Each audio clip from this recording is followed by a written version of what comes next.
इधर Redmi Note 10 Pro Max और Realme X7 को लेकर भैया काफ़ी ज़्यादा कन्फ्यूजन क्रिएट हो रखा है कि कौन से स्मार्टफोन को परचेस किया जाए। एक स्मार्टफोन जो कि 5G कनेक्टिविटी के साथ हमें मिल रहा है और इन फ्यूचर काम आने वाला है, और एक स्मार्टफोन जो कि हमें 4G कनेक्टिविटी के साथ मिल रहा है बट वहाँ पे फीचर हमें काफ़ी अपग्रेडेड मिल रहे हैं as compare to Realme X7।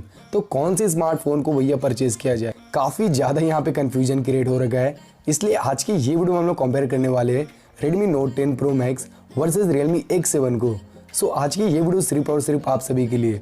और एक बात आपको ध्यान में रखना है कि यहाँ पे मैं ब्रांड को लेकर कंपैरिजन नहीं कर रहा हूँ, यहाँ पे ओनली फीचर वाइज मैं कंपैरिजन करने वाला हूँ। बट आपकी ओपिनियन क्या होती है, आपके लिए ब्रांड वैल्यू रखती है या फिर फीचर वैल्यू रखती है, ये चीज़ आप लोग मुझे कमेंट करके बता सकते हो। सो अब चलिए हम लोग वीडियो को फटाफट स्टार्ट करते हैं।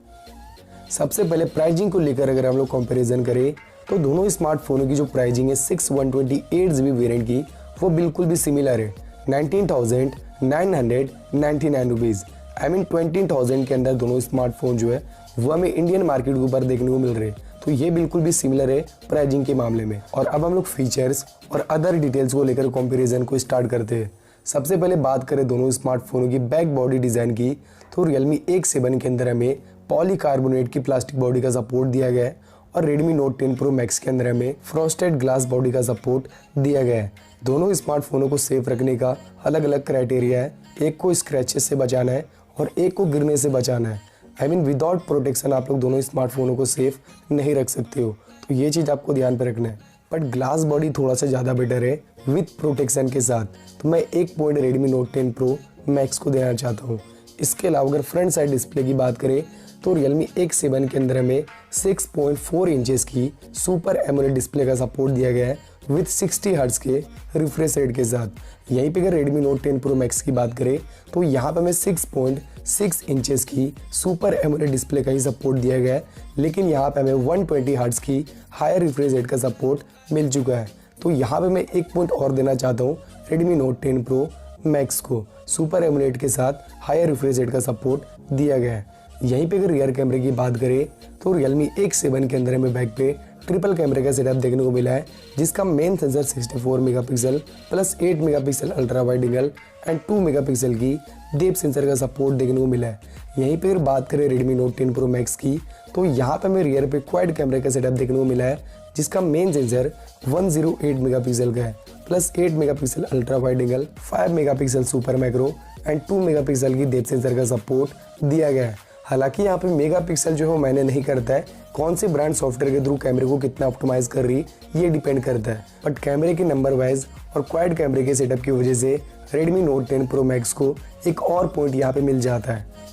यहीं पे अगर दोनों स्मार्टफोनों की फ्रंट साइड सेल्फी की बात करें तो दोनों स्मार्टफोनों के अंदर हमें 16 मेगापिक्सल की पंच होल कोडआउट के साथ सेल्फी का सपोर्ट दिया गया है। तो यहाँ पे दोनों स्मार्टफोनों को एक एक पॉइंट मिल जाता है क्योंकि सिमिलर सेल्फी का सपोर्ट यहाँ पे देखने को मिला है। इसके अलावा काफ़ी डिफिकल्ट पॉइंट की तरफ आते हैं दोनों स्मार्टफोनों की चिपसेट की तरफ। एक में भैया 5G चिपसेट का सपोर्ट दिया गया है जो कि इन फ्यूचर काम आने वाला है और अभी भी आएगा, ऐसा नहीं कि वो सिर्फ इन फ्यूचर ही चलेगा। और एक में 4G चिपसेट का सपोर्ट दिया गया है। बट यहाँ पे मैं पहले 4G और 5G को लेकर जो है कन्फ्यूजन क्रिएट हो रखा है, उससे मैं यहाँ पे क्लियर कर देता हूँ।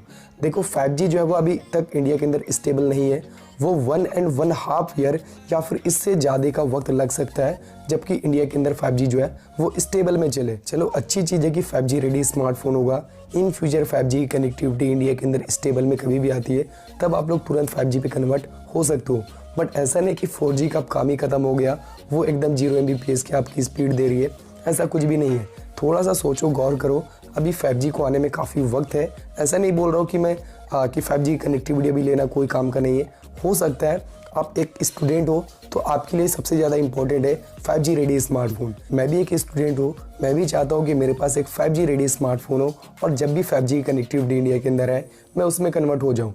बट ऐसा नहीं कि उसे आने में कोसों का टाइम लग जाए और हमारी जो फ़ोन है वो डैमेज हो जाए। ऐसा नहीं कि 2 से 2.5 साल में हमारी फ़ोन डैमेज हो जाएगी। बट अभी अगर आप लोग पैसे इन्वेस्ट करते हो तो सोच समझ के इन्वेस्ट करो। ऐसा नहीं कि 5G की वजह से काफ़ी अपग्रेडेड फीचर को आप मिस कर दो, तो ये चीज़ भी आपको ध्यान पे रखना है। चलो ये चीज़ अच्छी है। अब आपकी ओपिनियन क्या है आप लोग मुझे कमेंट करके बता सकते हो। इसके अलावा यहाँ पे मेन पॉइंट पे आते हैं, Realme X7 के अंदर हमें Dimensity 800U की 5G पावरफुल चिपसेट का सपोर्ट दिया गया है ऐसा नहीं कि सिर्फ ये चिपसेट 5G कनेक्टिविटी के लिए सही है, परफॉर्मेंस के लिए भी काफ़ी ज़्यादा सही है। यहीं पे अगर बात करें Redmi Note 10 Pro Max की, तो यहाँ पे हमें Snapdragon 732G की जो 4G चिपसेट का सपोर्ट है वो दिया गया है। पावरफुल चिपसेट की बात करें तो 800U है, तो एक पॉइंट जाता है Realme X7 को, क्योंकि 800U की जो Antutu बेंचमार्क स्कोर देखने को मिली है वो है 3,26,000 के अप्रोक्स।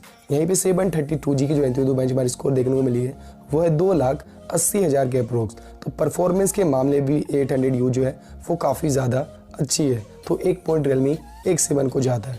बट ऐसा नहीं कि 732G की जो चिपसेट है वो एकदम लोअर चिपसेट है, घटिया चिपसेट है, ऐसा बिल्कुल भी नहीं है। इसकी भी परफॉर्मेंस काफ़ी अच्छी देखने को मिली है। बट नंबर के मामले में 800U जो है वो थोड़ा सा पावरफुल है, ये चीज़ आपको ध्यान पर रखना है। यहीं पे अगर बैटरी इमेज की बात करें तो Realme X7 के अंदर हमें 4310 mAh की बैटरी का सपोर्ट दिया गया है, और इसे चार्ज करने के लिए 50 वाट की सुपर डार्ट चार्जिंग का सपोर्ट दिया गया है।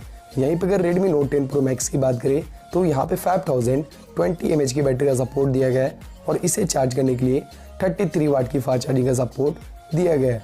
अब यहाँ पे डिफरेंसेस कुछ भी नहीं है, एक में बैटरी को थोड़ा सा अपग्रेड कर दिया गया है, तो चार्जिंग को लेकर स्पीड थोड़ा सा कम कर दिया गया है। एक में बैटरी को थोड़ा सा डाउनग्रेड कर दिया गया है, तो चार्जिंग स्पीड को थोड़ा सा अपग्रेड कर दिया गया है। तो यहाँ पे मैं दोनों को सिमिलर पॉइंट देना चाहता हूँ।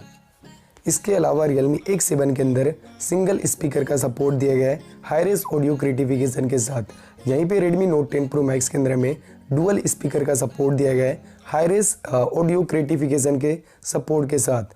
यहाँ पे एक पॉइंट और चला जाता है Redmi Note 10 Pro Max को डुअल स्पीकर का सपोर्ट दिया गया है। इसके अलावा Realme X7 के अंदर आपको 3.5mm जैक का सपोर्ट नहीं दिया गया है, और Redmi Note 10 Pro Max के अंदर दिया गया है। तो इसके अलावा एक और पॉइंट चला जाता है Redmi Note 10 Pro Max को, क्योंकि 3.5mm जैक की वजह से काफ़ी सारे ऐसे यूजर्स हैं, और आप भी ऐसे होगे कि Realme X7 को रिकमेंड नहीं करोगे। और काफ़ी सारे मेरे को कमेंट्स भी ऐसे आ रहे थे कि 3.5mm जैक की वजह से मैं Realme X7 को परचेस नहीं कर रहा हूँ। एक और इम्पॉर्टेंट सी चीज़ कि Realme X7 के अंदर आपको एक्सटर्नल SD कार्ड का सपोर्ट नहीं दिया गया, और Redmi Note 10 Pro Max के अंदर दिया गया। तो एक और पॉइंट चला जाता है Redmi Note 10 Pro Max को। अब देखो यहाँ पे ब्रांड को लेकर बिल्कुल भी कंपैरिजन मैं नहीं कर रहा हूँ, फीचर को लेकर कंपैरिजन कर रहा हूँ। ऐसा नहीं कि भैया इस वीडियो के थ्रू आपको कोई डिसअपॉइंटेड लगे तो प्लीज़ यार इग्नोर करना, और जो भी कंफ्यूजन होगा मेरे को कमेंट करना। तो ये कुछ यहाँ पे कंपैरिजन हमें दोनों स्मार्टफोनों के ऊपर देखने को मिले। अब आते हैं फाइनली काफ़ी डिफिकल्ट पॉइंट के ऊपर कि कौन सा स्मार्टफोन कितनी ज़्यादा पॉइंट को गेन किया है। तो यहाँ पे सबसे ज़्यादा पॉइंट गेन करने वाला smartphone Redmi Note 10 Pro Max है। अब यहाँ पे देखो आपको डिसअपॉइंटेड बिल्कुल भी फील नहीं करना है। Realme वाले आपके भाई नहीं है, Redmi वाले मेरे भाई नहीं है, ऐसा बिल्कुल भी कुछ भी नहीं है। तो देखो यहाँ पे आपकी पैसे की बात आती है कि आपको सही जगह पे अपने पैसों को इन्वेस्ट करना है। तो यहाँ पे मैं ब्रांड को लेकर भी कोई भी यहाँ पे जो है डिसअपॉइंटेड वाली बात नहीं कर रहा हूँ। यहाँ पे फीचर को लेकर मैं कंपैरिजन किया हूँ, और जो सच है, जो फैक्ट है, वो यहाँ पे मैं आपको बता रहा हूँ। अब आपका ओपिनियन क्या लगता है कि आपको ब्रांड के ऊपर जाना है, या फिर फीचर के ऊपर जाना है, या फिर 5G के ऊपर जाना है? क्योंकि देखो 5G को आने में भी काफ़ी ज़्यादा वक्त लग सकता है, और 5G रेडी स्मार्टफोन अगर लेते हो तो वो भी सही रहेगा, बट उसके वजह से काफ़ी इंपॉर्टेंट फीचर आप लोग मिस कर सकते हो। ये भी चीज़ आपको ध्यान पे रखना है। फिलहाल आपको ये वीडियो कैसी लगी इसके रिगार्डिंग आप लोग मुझे कमेंट करके बता सकते हो, और मेरी वॉइस की वजह से आपको अगर कोई डिस्टर्ब हुआ होगा तो प्लीज़ यार इसे इग्नोर करना, और अपने छोटे भाई समझकर मुझे माफ़ करना।